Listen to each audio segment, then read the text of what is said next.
Alright guys, today we're gonna be reviewing 3.5mm mic adapter for GoPros. Here's what comes in the box. You got a manual, a small manual, tells you how to use it, and we got the adapter. It's a small adapter, here you go. It's a USB Type-C connector, and then it has a 3.5mm jack and a USB Type-C connection. So basically this is for attaching the adapter to your GoPro 5 and up and above. You just connect it to your GoPro and then connect your lavalier mic to the 3.5 jack input, and then you connect your mic, put your mic, and then you can use your GoPro to do vlogging, or if you want to put better audio on your videos, then you use this, and you can use the USB Type-C port to charge your GoPro.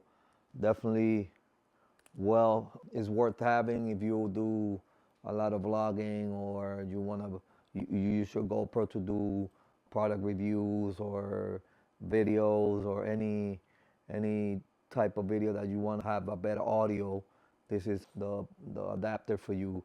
3.5. You can charge your camera while you do it.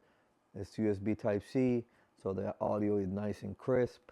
So it's a great product to have for if you want a better audio when you go to do outdoor sports, for your biking or hiking or anything that you want to highlight your audio. This is the adapter. It's great. It's high price. Is great. It's well made. See how thick the cable is. It's very well made. It will enhance your audio. So if you're looking for an adapter for your GoPros 4 and up above, and looking to connect a lavalier mic and have a better audio on your videos, this is the connectors. So I hope this video helped, and thank you for watching.